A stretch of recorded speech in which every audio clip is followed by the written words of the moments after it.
episode 440 of Global from Asia. We have Flippa here talking about a roadshow. I hope to see you here and some amazing opportunities for buying and selling your business into the new year and more. Let's tune in. Welcome to the Global from Asia podcast, where the daunting process of running an international business is broken down into straight up actionable advice. And now, your host, Michael Michelini. Thank you so much for deciding to watch or listen to the Global from Asia show 440 shows, 440. Globalfromasia.com/Flippa is the URL today for the show notes and links and information. There's lots of that. We have Fiona, I have been working with the last couple months on our roadshow together, a joint roadshow. It's a fun one. We'll talk about it in the interview. Also, leading up to the Cross-Border Summit, they are supporting and sponsoring the summit. It's super amazing to have their support. Really appreciate it. It's been fun. We have great people lined up. So let's get into the show. And afterwards, I will share some of my behind-the-scenes planning for the roadshow. 6 cities in 3 weeks leading up to the Cross-Border Summit. Let's tune in first, and then if you're with me after, I'll get into some more behind-the-scenes. Let's do this. Are you looking for USA banking solutions for your e-commerce business?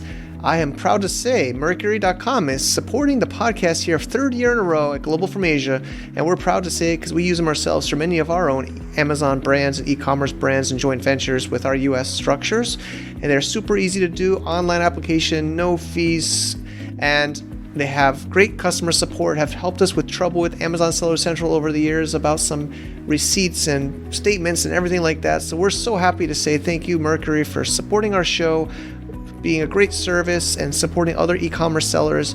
We're really proud to say they're a sponsor here, and we also have a video tutorial as well as an overview and a special link with a little bonus for you as well for us under certain conditions. Check it out at globalfromasia.com/Mercury for that information. Thank you for listening, and thank you, Mercury.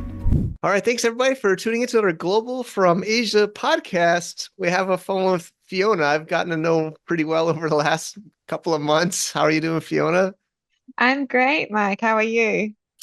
Great. We're so busy, both of us. I guess there's a lot coming this year, a lot of exciting things. And you're heading up the Asia expansion for Flippa.com. It's really, really amazing to have gotten connected with you, and you're in all around Asia lately. And we'll be also doing a roadshow together very soon. We'll speak about that later. But where you're in Bali right now? Yes, I'm in Bali at the moment, but it's a little bit of ask me where I am, and I could be anywhere in Asia at the minute. So, which is a blessing, definitely. I'm super excited to be working in this region. It's definitely an emerging and exciting region, Yeah, no better place to be if I do say so myself. It's very actually, yeah, maybe a little bit about your time in Asia. I mean, that just struck. You got two thoughts popped in my mind. One is, where in the world is Carmen Sandiego? Do you that one? No. I guess it's showing me an old. It was a really cool video game back in. Oh, yeah. It's like an old computer video game, but I think it was a female main character, Carmen Sandiego, but she had like a red overcoat, like with the hat, and she would it was like a learning game, but you had to figure out where she was based on some hints. Like, it was kind of like learn geography in this game, because they would give you tips about the location and you would try to guess.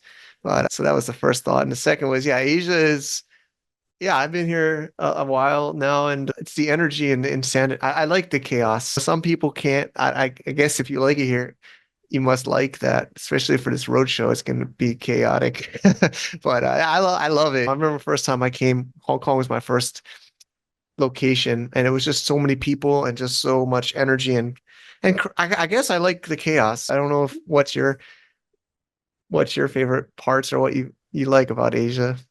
Well, first off, it's funny that you say that character, because I don't know the video game, but my friend dressed up as that character for Halloween once. Oh, now you gotta look it up. Yeah. It just popped in my mind. It didn't. But where in the world is Carmen Sandiego? It's kind of maybe my life, funny. Your life, but yeah. Yeah, but I think Asia. It's, to me, every place is a little bit different. Like you're in Singapore is different to Thailand, which is different to China, and it's a lot of which can be challenging, right? Like you and I are going to go on the roadshow, six Yeah. cities, all very different culturally, all very different from an economic perspective, but the amount of growth that this region is seeing, the amount of opportunity and excitement, whether it's from locals, whether it's from expats, nomads, like it's, I think, a really exciting time to be in Asia, and I'm excited to kind of see where it goes. Yeah. Actually, I'm not sure where in Australia you're from, but you're Australian originally. And I think Aussies are just tougher though. You're like a tougher because I think there's some, I don't know about Australia, but some expats come to Asia and then I don't know if you have friends or people that kind of like can't take it and can't wait to go back to their home country, right? Like Yeah, some you probably know those people. yeah, I've met quite a I do. few. So Yeah. but you're a tough one. I see. Like you can deal with the chaos and can't like he's every country, like especially where I guess we should talk more about this roadshow planning, but even the roadshow, right? Like we might have bodyguards at one. There's the cultures are so different in each of these places, and it's Yeah, tricky. I mean, I think you've got to respect cultures a little bit when you go to these places too, right? Like, yes, it's different to Australia and the US and things like that. But I think if you under take the time to understand a culture, take the time to respect it and just work with it. So you kind of take it in your flow a little bit, and maybe we have to yeah, get some extra people to help us out, or we have Yep. to wing it a little bit in some places. Yep. And look, Flipper does put on these events globally. So we do like what we put on in London is again a little bit different to what we put on in Austin, Texas. So I think we've learnt to just kind of go with the flow a little bit. And if you respect the culture and kind of just take it in your stride, one, you learn a lot about Yeah, the people and the economy and whatnot. And that in turn helps you grow your business too, I I think. agree. Yeah, I'm originally from the US. I haven't been back in man, 6, 7 years now. Might take the kids next year. It seems like they want to go. But a lot of times, some cultures, I think some people that don't do well globally is they try to force everybody to follow their culture or their way, right?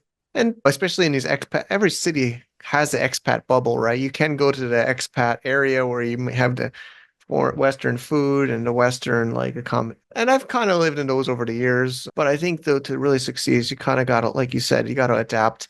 I actually have a workshop I do about like China business, and it's like a 3 hour workshop I've done a few times, not lately, but I call it tread lightly. So like when you're going to a new country or a new culture, right? You're not trying to rip in there with your 4x4 and just like rip up the trees and like dig through the dirt. You kind of got to go slowly. And otherwise, I think you'll just burn out and fail usually. I mean, I think that's why a lot of these international expansions fail from some countries or people. They try to just push their ways or their country or their culture onto the people. And that's definitely an issue, I'd say. Yeah, I think you're met with resistance if you do that, right? People put up a defense and you met with resistance. If you kind of go and sit in it a little bit, then it's like when someone takes over a business, a lot of the time a buyer will come in, take over a business, and they will continue to run it as it's been run pretty much the same for 6 months and just sit in it and then figure out where the changes need to be made and how to do that efficiently. Agreed. So yeah, we kind of touched on it, but let's just formally talk about the Asia Roadshow, which is coming up. It just we'll put this show out right a week before the first week. So this will go out on the 17th, next Tuesday. So we'll have one starting the week after on the 24th. So flippa.com/Asia is the quick, easy URL to see all of the different places. But we have 6 cities, 3 weeks. So starting here in Chiang Mai, you'll meet up here in September 24th, down to Bangkok the 26th, which is Thursday. Then we're going to go into Vietnam, Ho Chi Minh first. We're going to do it at Asia at the Amazon's offices, which is really beautiful. And then we go up to Hanoi, which will be a cool venue. And then we go up to Hong Kong, which we actually just confirmed the venue. And then into Shenzhen, China. So it's actually if you look on a map, it kind of is in a little bit of a line from like so it makes some sense, and I think it's a little bit maybe different than like the ones in the US because like the US is big and it's one currency and one. I feel like it's going to be a little bit more exotic on this trip. Yeah, I think you're right. I think, like I said, even the culture's a little bit different from each of those countries and places. But I mean, I think it's going to be a really great opportunity for us to partner together and grow Yeah, the community. Let everyone know, hey, we're both here in Asia and this is what we yeah, do, and have a really nice, welcome environment where people can meet founders, entrepreneurs, experts, and just create that culture and community. yeah. So we're following the format that Flip has done in the Exit Roadshow in the US. So it's 7 to 9 p. Well, there's one time. Just check, of course, each event. One event in Ho Chi Minh is gonna be a little bit earlier, but usually they're evening 7 to 9, and it's a free event, and we even accommodate some drinks and some nibbles, nibbles, Australian there, learning Yeah. some. And it's casual environment. We might have just a couple little quick announcements and some prizes, but it's not like PowerPoints and talks. So it's really meant to network and yeah, make some relationships. So I'm excited to follow this format. Yeah, for sure. We just had a couple in Australia and just the people just saying, "Hey, oh my God, it's so great to meet the Flipper team in person." And I think obviously COVID's a little bit of a distance away now. We're all typically back to normal, but even still, networking in person is so valuable and Yeah, really fun. So yeah, I'm excited. I agree. Yeah, I mean, I still feel like we, or at least I feel like our Global from Asia community, I've still gotten people still like going through transitions post COVID. There's a couple even specific ones in my mind. I think we're still, at least our community is still kind of readjusting because a lot was China cross border and Asia cross border, and there was a lot of damages with business and personal relationships during that time. We even had an event. We didn't call it the cross border summit in the COVID. We did a broken border event. Yeah, it was a theme. We did we have it was like an online one called the Cross Border Matchmaker. We have, and we do those sometimes online, more like roundtables, and we called it the Broken Border in 2021. It was actually a really good event, honestly, for an online event. People were because, but yeah, I mean that was really damaging. That for our, especially I think for our community because it was Yeah, but separated mhm. internationally. Yeah, for your community, definitely. Like I've been to one of your online events, Mike, and they Yeah, are done well. They thanks. were Thanks. really fun, and I ended up meeting someone that virtually in person, virtually that I had engaged with on Flipper. So it was Cool. quite funny. But yeah, I think it's there's definitely a place for those, but it'll be nice to get out in person. Yeah, so definitely check out, we'll link it on the show notes, or the easy URL is flippa.com/Asia. And you can see the 6 cities and you can sign up. Please register. It is free, but please register in advance. We have to prepare how much food and drinks and the space, make sure there's enough space. So please register in advance and you'll get all the information about that, the time and the location once that's all set up. So let's move on a little bit more on the business side. So I think most of us know Flippa in our community, although there were some we've even talked to in these venues that are not familiar. But your online platform to buy and sell online businesses. I remember listing with you guys in 2010 business. So I mean, you've been around for a long time. So I think maybe a little bit about Flippa. If I think it doesn't go so detailed, I think most of us know, but also some trends you're seeing in this deal flow now, like yeah, like election year, saw other points, stuff you're seeing.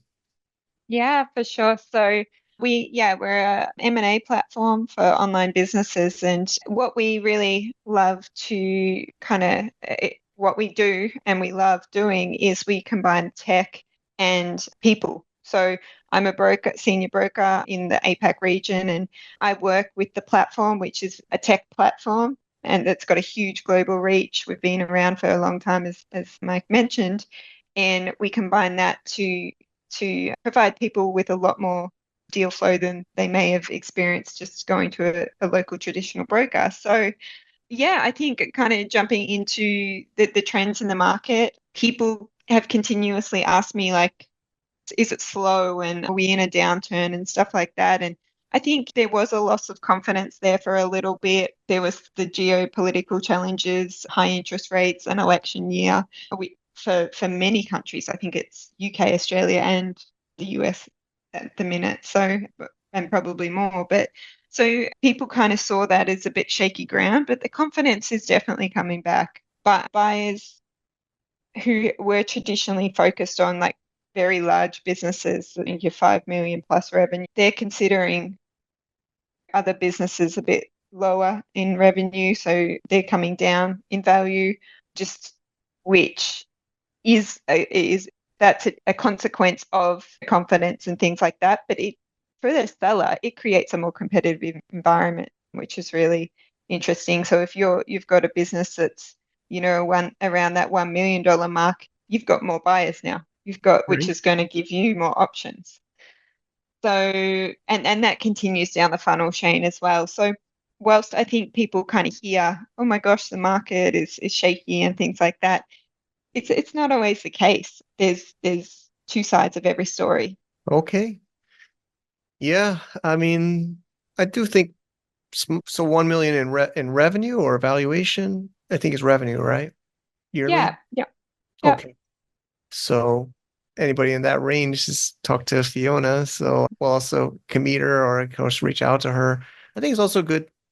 I think also just maybe I can say it, Flippa. I think there is more people behind it. I mean, I don't know if that's a new thing or I just was too small or I didn't know how to reach people there, but there are people there, right? Like you that they can talk to, which is pretty awesome. I mean, because I think a lot of people feel like well, at least maybe it started out that way. It was more like online only, but it seems like you have people now like you and others that people can talk to, and it's bigger deals now. Maybe I always felt like maybe it used to be again, I hope I'm not saying the wrong thing, but I maybe it's in the mind of others. I feel like it used to be more online only, maybe quote unquote smaller deals, but now it seems like you're doing more like bigger deals and more like broker personal kind of things.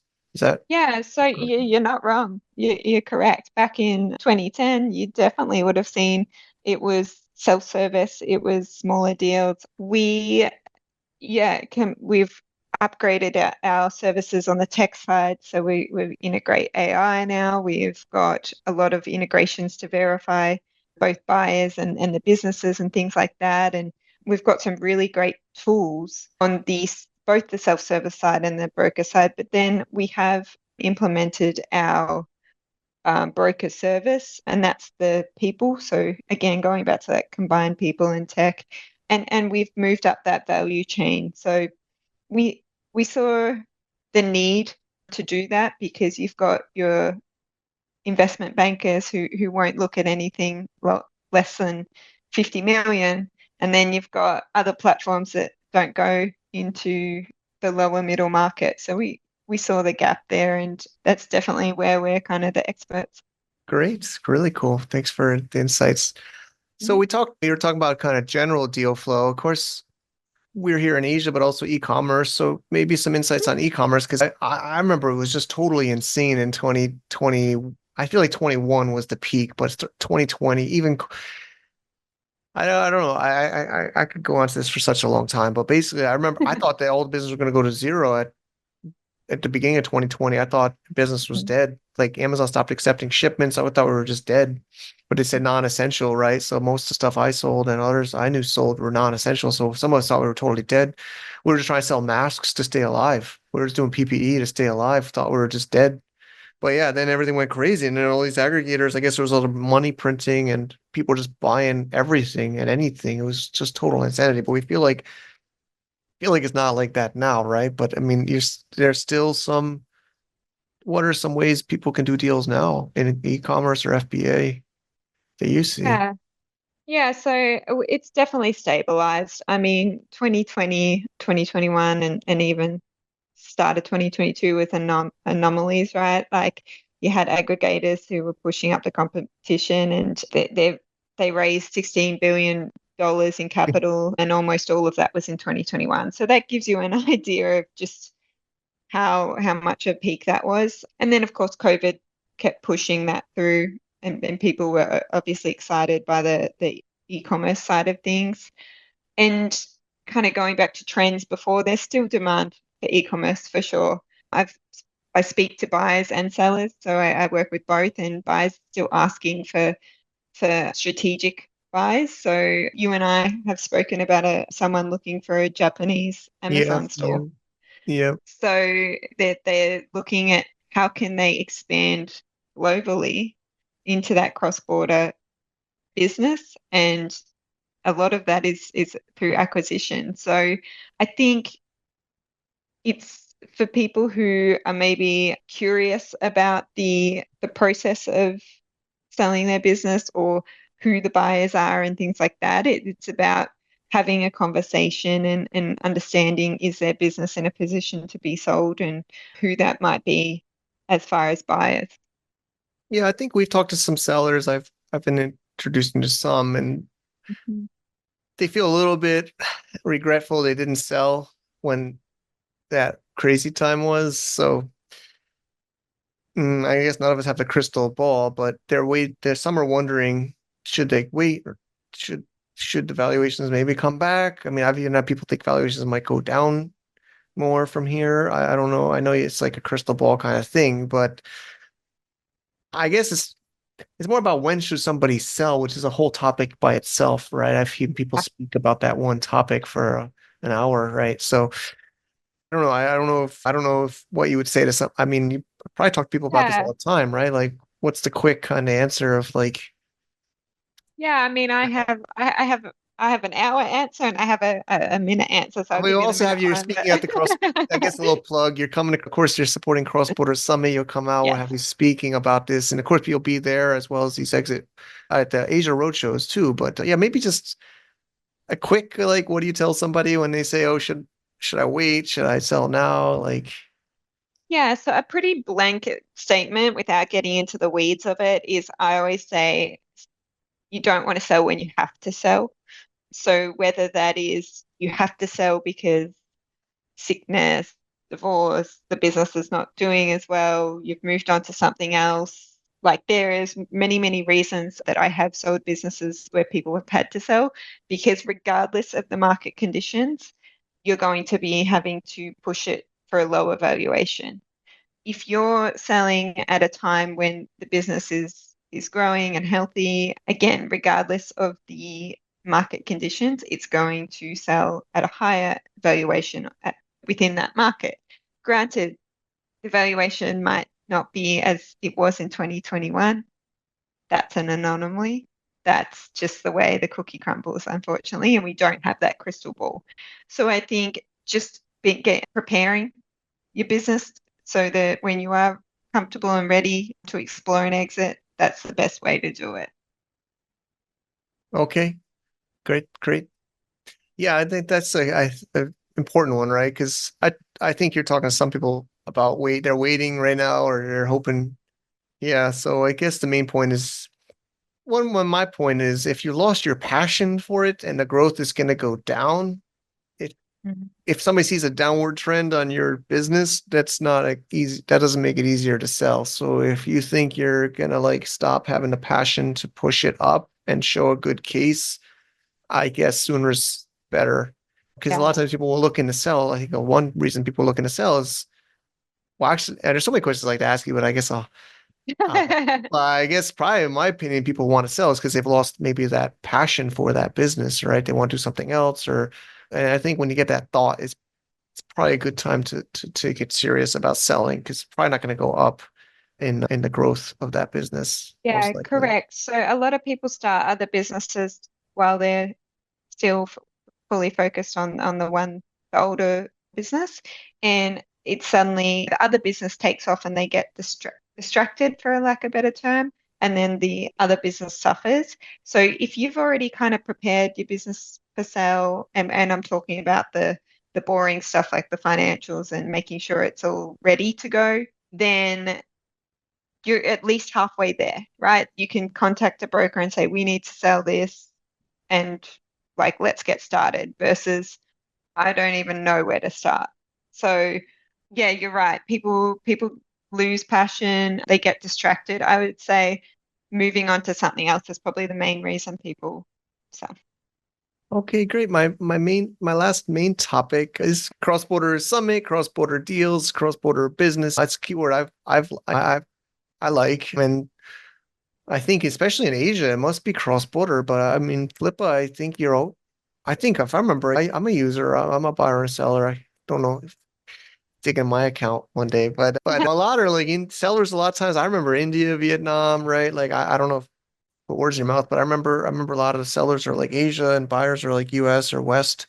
I don't know if that's a theme, but I mean, let's just talk generally about some of your experiences. I mean, you're here traveling, Carmen San Diego here, traveling everywhere, meeting, making deals all around the world. So, like cross border, what are some countries or deals, stories you can share?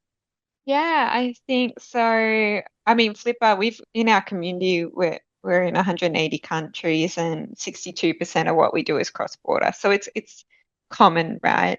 And a lot of the buyers are out of the US. And I would say, however, in Asia or APAC, including kind of Australia and New Zealand as well, it is a little bit more regional. So, for example, last month, I had a Eastern European expat who resides in Thailand, and he sold his business to a company in India.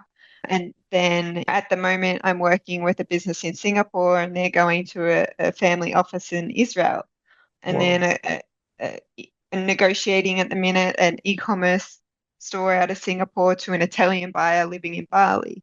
So it's just that, like I mean, it's Mike, like you're in this cross-border business, and the digital economy really has no boundaries, and it's pretty exciting. Yeah.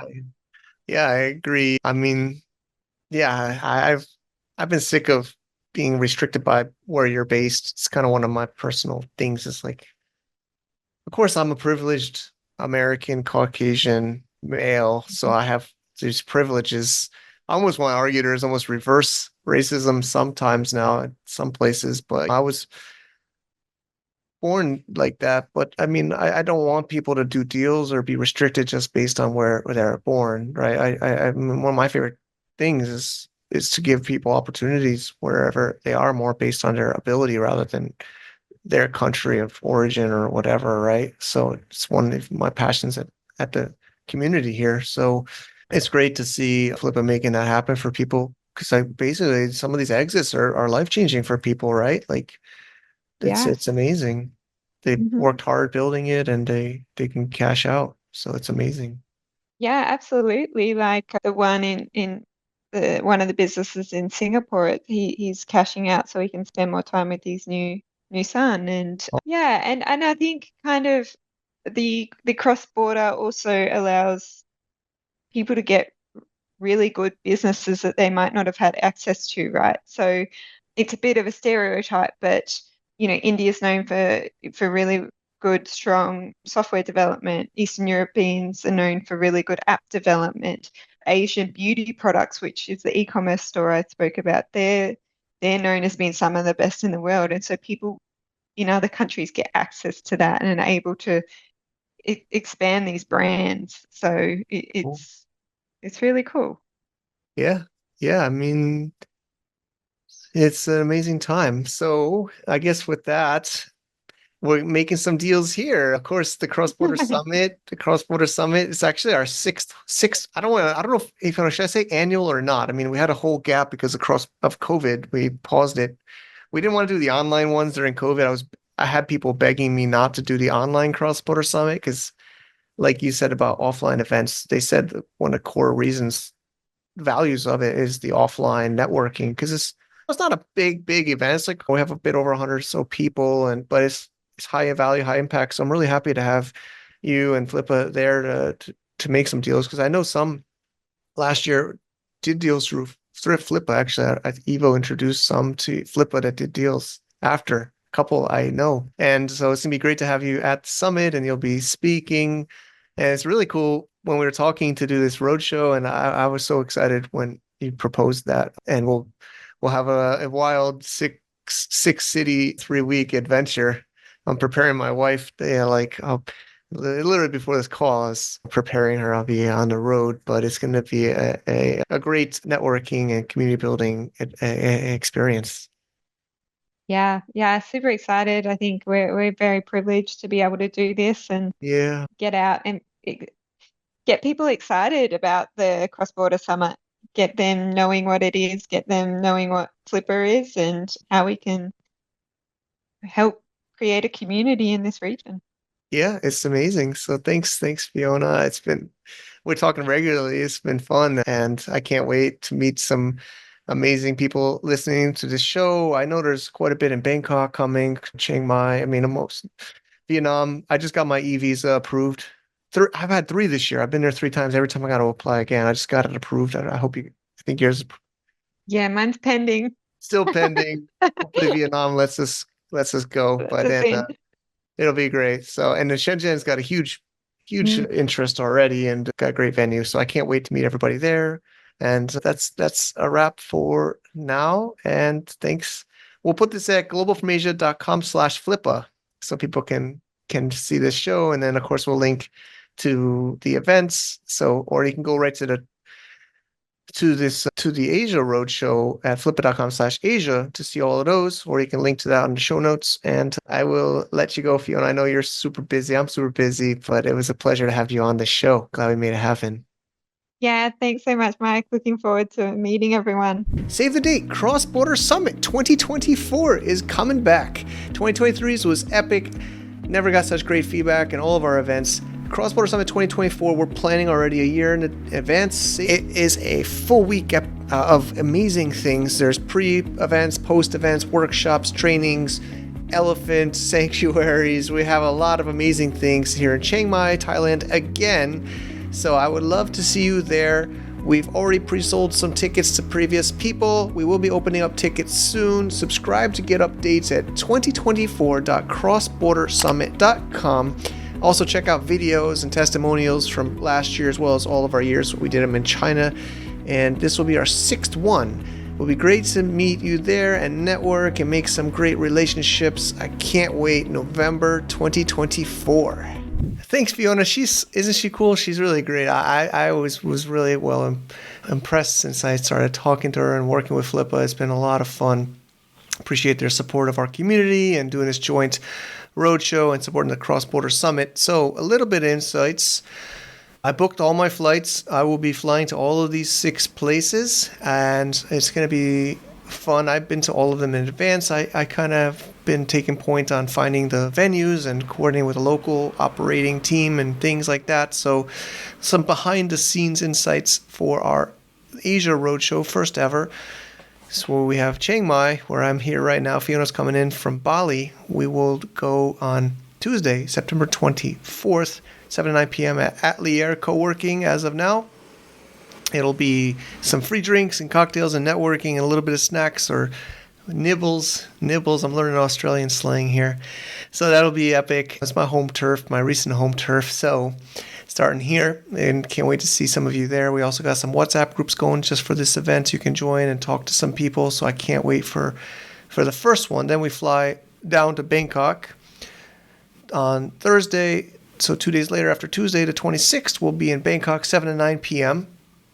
And that's going to be actually one of our most popular, heavily registered, most active ones of the 6. So Bangkok's going to be amazing. We locked in a really cool corporate space that's getting confirmed right now. It's really going to be a nice environment, high up in the city here in Bangkok. So if actually, I think people are coming in from all over South Thailand for that one. Already some good contacts coming. Can't wait for that. And then hopping over to Vietnam, got the e-visa approved. We'll be going to Ho Chi Minh first in the south, Saigon. A lot of good friends. I was just there recently too, so we're going to do it at Amazon's headquarters there, up in there, high up on this really nice building in downtown Ho Chi Minh. That'll be earlier though, 5 to 7 p.m. because their office closes, so we adjusted that time a little bit earlier. We might also do a little private workshop at their office before for our VIPs. So it'd be great to see you there. Let us know if you're in Ho Chi Minh and in our circle. That's happening.